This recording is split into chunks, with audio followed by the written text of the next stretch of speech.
बच्चों, इस वीडियो में हम पढ़ेंगे भोला राम का जीव कहानी का आगे का भाग। तो बच्चों शुरू करते हैं। नारद ने पूछा, उस पर इनकम टैक्स तो बकाया नहीं था, हो सकता है उन लोगों ने उसे रोक लिया हो। भोला राम की जो आत्मा है आई नहीं थी, तो नारद जी को ने पूछा कहीं उस पर इनकम टैक्स बकाया तो नहीं था, शायद इसीलिए वो वहाँ पर रोक लिया गया हो। चित्रगुप्त ने कहा, इनकम होती तो टैक्स होता, भुखमरा था, मतलब वो इतना गरीब था, टैक्स कहाँ से भरता। नारद बोले, मामला बड़ा दिलचस्प है। अच्छा, मुझे उसका नाम पता बताओ, मैं पृथ्वी पर जाता हूँ। चित्रगुप्त ने रजिस्टर देखकर बतलाया। भोलाराम उस नाम था उसका। जबलपुर शहर के धमापुर मोहल्ले में नाले के किनारे एक 1.5 कमरे के टूटे फूटे मकान पर वह परिवार समेत रहता था। उसकी एक स्त्री थी, 2 लड़के और एक लड़की। उम्र लगभग 60 वर्ष। सरकारी नौकर था। 5 साल पहले रिटायर हो गया था। मकान का उसने 1 साल से किराया नहीं दिया था, इसलिए मकान मालिक उसे निकालना चाहता था। इतने में भोला राम ने संसार ही छोड़ दिया, मतलब उसकी मृत्यु हो गई। आज 5वां दिन है। बहुत संभव है कि अगर मकान मालिक वास्तविक मकान मालिक है तो उसने भोला राम के मरते ही उसके परिवार को निकाल दिया होगा। इसलिए आपको परिवार की तलाश में घूमना होगा। माँ बेटी के सम्मिलित क्रंदन से ही नारद भोला राम का मकान पहचान गए। जब नारद पृथ्वीलोक पर पहुँचे भोला राम का मकान ढूंढने, तो भोला राम की पत्नी और उसकी जो बेटी थी, उनकी जो रोने की आवाज़ थी, उसी से वह पहचान गए कि यही भोला राम का मकान है। द्वार पर जाकर उन्होंने आवाज़ लगाई, नारायण नारायण। लड़की ने देखकर कहा, आगे जाओ महाराज। नारद ने कहा, मुझे भिक्षा नहीं चाहिए, मुझे भोला राम के बारे में कुछ पूछताछ करनी है। अपनी माँ को जरा बाहर भेजो बेटी। भोला राम की पत्नी बाहर आई। नारद ने कहा, माता, भोला राम को क्या बीमारी थी? क्या बताऊं? गरीबी की बीमारी थी। 5 साल हो गए पेंशन पर बैठे थे, पर पेंशन अभी तक नहीं मिली। मतलब वो भोला राम सरकारी नौकरी करता था, रिटायर हो गया था, उसकी पेंशन शुरू हो गई थी, लेकिन उसे पेंशन मिल नहीं रही थी। अब 10-15 दिन में दरख्वास्त देते थे, मतलब कि दरख्वास्त मतलब प्रार्थना पत्र।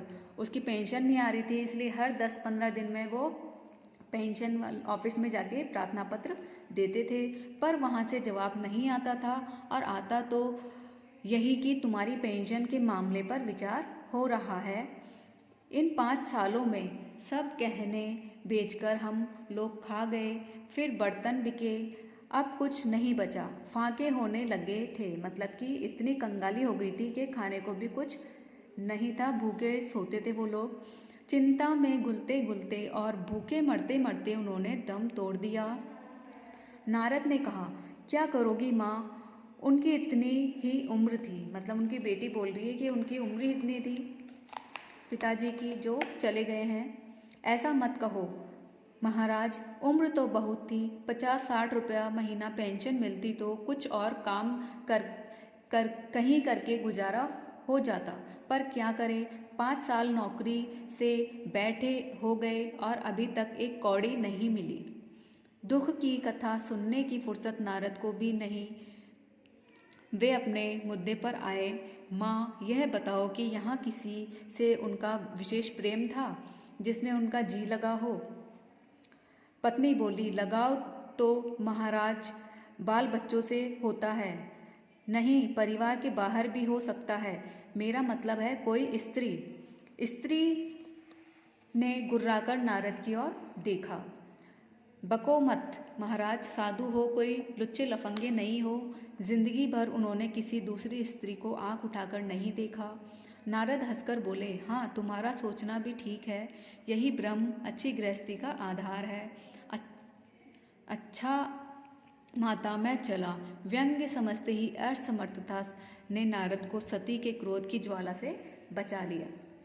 स्त्री ने कहा, महाराज आप तो साधु है, सिद्ध पुरुष है, कुछ ऐसा नहीं कर सकते कि उनकी रुकी पेंशन मिल जाए, इन बच्चों का कुछ दिन पेट भर जाए। नारद को दया आ गई। वे कहने लगे, साधुओं की बात कौन मानता है। मेरा यहाँ कोई मठ तो है नहीं, फिर भी सरकारी दफ्तर में जाऊँगा और कोशिश करूँगा। वहाँ से चलकर नारद सरकारी दफ्तर पहुँचे। वहाँ पहले कमरे में बैठे बाबू से भोलाराम के केस के बारे में बातें की।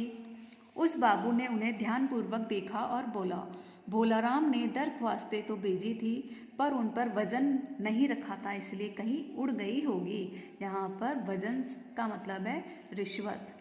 नारद ने कहा। बाबू हंसा, भाई ये पेपर वेट तो रखे हैं, इन्हें क्यों नहीं रख दिया। बाबू हंसा, आप साधु हैं, आपको दुनियादारी समझ में नहीं आती। दरख्वास्तें पेपर वेट से नहीं दबती। खैर आप उस कमरे में बैठे बाबू से मिलिए। नारद उस बाबू के पास गए। उसने तीसरे के पास भेजा, चौथे ने पांचवें के पास। जब नारद 25-30 बाबुओं और अफसरों के पास घूम आए, तब एक चपरासी ने कहा, महाराज आप क्यों इस झंझट में पड़ गए।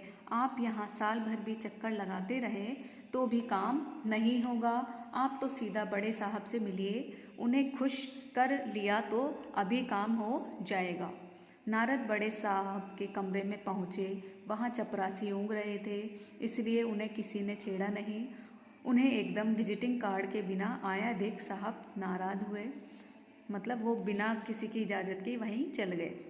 बोले, इसे कोई मंदिर वंदिर समझ लिया है क्या। धड़ धड़ाते चले आए। चिट क्यों नहीं भेजी, मतलब सूचना क्यों नहीं भेजी। नारद ने कहा, कैसे भेजता, चपरासी सो रहा है। क्या काम है, साहब ने रौब से पूछा। नारद ने बोला, भोलाराम का पेंशन केस बतलाया।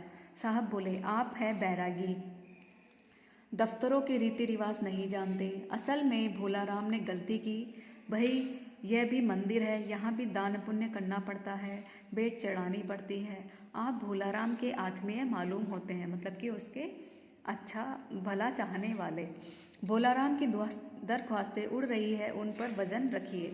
नारद ने सोचा कि फिर यहाँ वजन की समस्या खड़ी हो गई। साहब बोले, भाई सरकारी पैसे का मामला है, पेंशन का केस 20 दफ्तरों में जाता है, देर लग जाती है, एक ही बात को हजारों बार लिखना पड़ता है, तब पक्की होती है। हाँ जल्दी भी हो सकती है। मगर साहब रुके। नारद ने कहा, मगर क्या। साहब ने कुटिल मुस्कान के साथ कहा, मगर वजन चाहिए।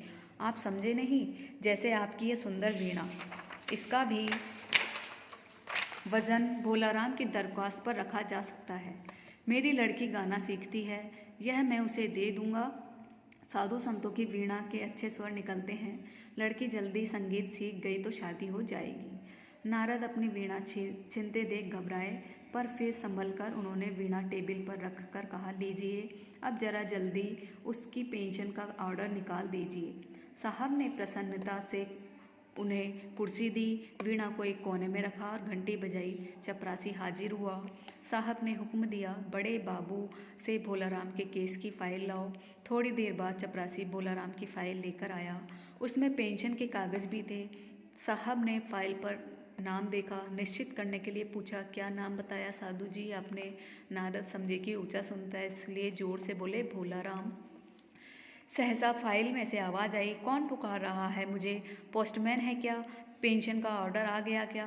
साहब डरकर कुर्सी से लुढ़क गए। नारद भी चौंके, पर दूसरे क्षण समझ गए। बोले भोलाराम, तुम क्या भोलाराम की जीव हो। हाँ आवाज़ आई। नारद ने कहा, मैं नारद हूँ, तुम्हें लेने आया हूँ, स्वर्ग में तुम्हारा इंतजार हो रहा है।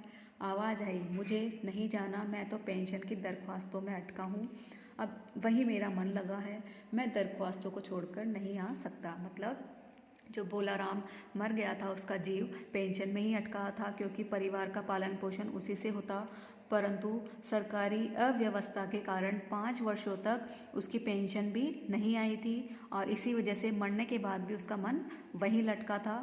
और जब नारद ने वीणा दी उसके घूस के बदले, तब उससे फाइल मिली और उन्हें पता चला कि जो भोलाराम की आत्मा है वह पेंशन में ही अटकी है। तो बच्चों, इस कहानी के माध्यम से जो लेखक है उन्होंने सरकारी अव्यवस्था, भ्रष्टाचार, घूस आदि जो फैले पड़े हैं उन पर व्यंग्य किया है। तो बच्चों,